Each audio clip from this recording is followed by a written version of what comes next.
So if you're still watching, amazing, and this is my epilogue for the little mission I had over to Snowdonia. I got an opportunity, did a Friday and a Saturday overnight, and did some running over there. It's absolutely stunning, can only recommend it. It is an amazing place. Even though the weather was really poor, it still was fantastic, insane, I must say.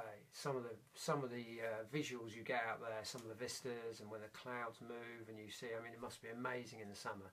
So yeah, the idea is to put myself out of my comfort zone, start to get used to, you know, I've got to meet new people, got to live in a bivouac, I've got to carry kit, got to be on my own for quite a bit of time. So I thought this would be a good test just to really sort of build that confidence up. I stayed in an Airbnb in someone's house, so I met up with a couple of really nice couple, strangers as such, stayed upstairs, and yeah, slept on a sofa bed, so night sleep wasn't great. Certainly wasn't bivouac though. And then the first day I ran up Snowdon in the afternoon, hiked up there. That took me a couple of hours, hour 45 I think. It's just under 9 miles, and yeah, that was great. And then the next day the plan was to run the Snowdon Marathon course. I uploaded it onto my Suunto, so I know the nav, and have a go at doing that. Wow, was I naive. That is a brutal course. The elevation is just really tough. So immediately as I was running, I got pretty concerned, and I was definitely out of my comfort zone. But you know, I bailed at the top of Snowdon. Definitely, a number of reasons. Nutrition was out. I totally cocked that up. I didn't take any solid food with me, and I wanted to take some dates. I wanted to take some more peanuts, trail mix, and try some stuff out. And I just couldn't get myself organised for that, so that was a real shame. And the weather was pretty horrendous, and the kit I took, although I thought I was super prepared, and I'll just show you some of the kit I had, didn't prepare me for the weather at the top of the summits, and I got cold, very cold hands at one point, and I just thought, well, do you know, I've got to get home anyway. I've got a long drive home. I had to drive home that evening, yesterday evening. It takes about 5 hours, so I thought best to pull the plug on it.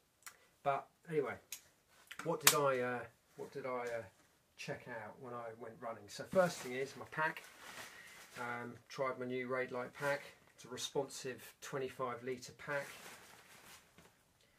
Epic, really comfortable, very lightweight. Obviously when we put all the kit in it isn't.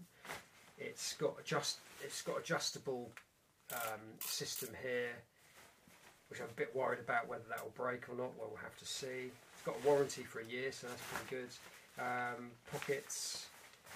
On the front you put your hard flask. I ran with hard flasks, as you could see in the vlog, and that was really good. They're really comfortable. Soft flask rub, but these just sort of stay put. I've got no issues on the chest at all. Yeah, really chuffed about that. One thing I did, which I was pretty pleased about, was it's not waterproof, so I put in, where is it? Okay. I put in a just one of these dry packs, so I put that inside and then put all my kit inside that. And I'm very lucky I did that because it was really wet and windy up there. So anyway, that's the pack. Chuffed about that. What I usually take, and it's kind of almost like mandatory kit list for ultra races. Quite often when you do these races, they'll give you a kit list and you have to take everything on that, otherwise you either can't run or you get penalised. So I'm kind of used to that sort of kit, but to give you sort of an idea of what you take, decent waterproof jacket. It's got tape seams, so your tape seams in there. Good quality jacket, going to set you back a few quid, but very important. I took some waterproof trousers. These are cheap ones, but they did alright. I don't know how long they last, over sort of 6 or 7 hours, but they did the job. One thing you do learn when you go out on these mountains is the weather at the top. So you basically are running up, you get to the cloud cover, and then in you go, and it's just cloud, very murky. The wind picks up, and it obviously it's cloud, so you get soaking wet.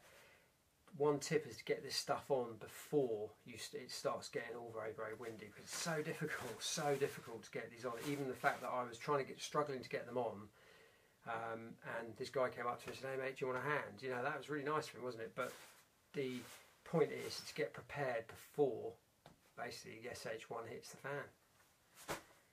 I got myself a little first aid kit. That's what I'm going to take to MDS. I bought that for my race kit, so that's got bits and pieces, plasters. Not going to do too much, but it'll probably get you out of trouble. So I took that. Take a survival blanket. That's a necessity, definitely. There's lots of different sizes, but get a large one if you can, only a couple of quid.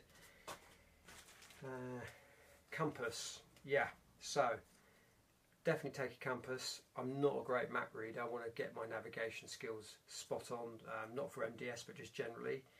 I run with a Suunto, so you upload all the data onto that and you can follow it, and it is very accurate. It's really good. But if that breaks or runs out of battery, I've got to say I'd be lost, and that was pretty stupid of me. So one thing I did do when I got back was get myself a map, and this is a little mini map of Snowdonia, a little ultra trail map, and it's waterproof. Look at that, that's cool, eh? So that's got everything in it, really detailed, and I got that straight away when I got back. So next time I go up, which there will be a next time, I've got myself organised. And that's the whole thing about these sort of journeys, you know, and adventures, is you learn, don't you? You learn from your mistakes, as long as you don't have a bad mistake, but you learn from that and you pick up little tips from people. So that was a nice little buy there. Other stuff I take, obviously always take loo paper, a buff, super essential. You can wrap it around your wrist and use it as a sweatband.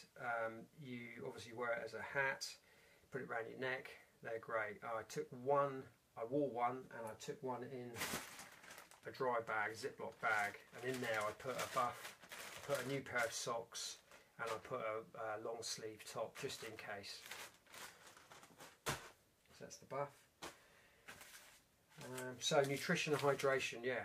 Okay, so got it totally wrong. My plan was to take some dates, some trail mix, and test some things out when I'm running. I didn't, so that's a bit of a shame. I'm using this precision hydration stuff. Seems pretty good. You take one of those an hour and a half before you race, before you go out on a run, and then you drink that as you go. You add that to sort of 600 ml of water. So it worked okay. I didn't drink a lot, to be fair. I was only out for sort of 4 hours, so it wasn't I wasn't sweating too much. I use Goo gels. They're great. I'm sure one every hour, but I need solid food. My stomach started getting sort of gurgly after about 2 hours, and I got really, really hungry, but after 3, and then I should have taken some more sort of solid food. That would have been a lot better for me. And well, that's another little bonus. Take a hand warmer, one of those tea bag hand warmers, just in case. That's quite nice to have as a emergency. Keep your hands warm, because I got soaking wet hands. I run with these. These are just thin, you know, running gloves. And I had another pair of biking gloves which are windproof, and they were great, but they got soaking wet, and my hands were freezing. To sort of explain how cold they got, on my GoPro, the button, I couldn't press the button with my finger because it was just so numb, and I ended up having to use the tip of my running pole to actually turn on the GoPro when I was at the top of the summit. So taking that video was pretty intense, pretty difficult to do. So I went again. I bought myself my little map, but I also got myself some waterproof gloves, which are pretty cool. They're a bit fatter than I expected, but they will do well. They don't look waterproof, but they are, he says. Let's fingers crossed they are. So that will keep me nice and warm, because I do suffer from cold hands. So essential, you do not want to get cold hands. You can't do your zips up, you can't play, you know, you can't touch, you just can't do anything. You can't turn your watch on. It's a nightmare. What else? Yeah, run with my poles. Always carry those. I'm not sure if I'm going to use these in MDS, but we'll see. That's going to be a big decision of mine. I'll take them anyway, and then if I don't want them, I'll just leave them when we start racing. What else? Yeah, so Gurney Goo. This stuff was pretty cool. It's kind of like Vaseline, but it's got antiseptic tea tree in it, and you put that all over your feet. Stops blisters, chafing, and is antiseptic. So I tried that for the first time. I was a bit worried it's going to be a bit slippery in my toes, in my socks, but that was great. I didn't get any blisters, and I wore a brand new pair of shoes as well. But I don't really suffer from blisters unless I do. I did a 100 miler last year, and yeah, I had some couple of bad blisters. So hopefully this, I'm going to trial this a little bit more, but that's called Gurney Goo. There's a few other products like that on the market, but that was a little trial which worked quite well.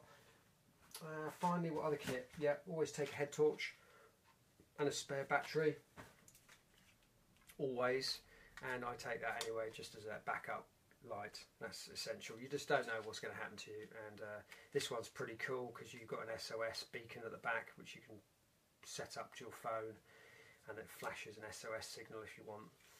So yeah, pretty good. And finally, I think that is finally, mobile phone. Have it charged, keep it dry. Whether or not it's going to be working, you know, in the environment you're in, if you're going to get any reception, but again, that's quite an important bit of kit to look after. So yeah, over the 2 days, pretty good, pretty chuffed.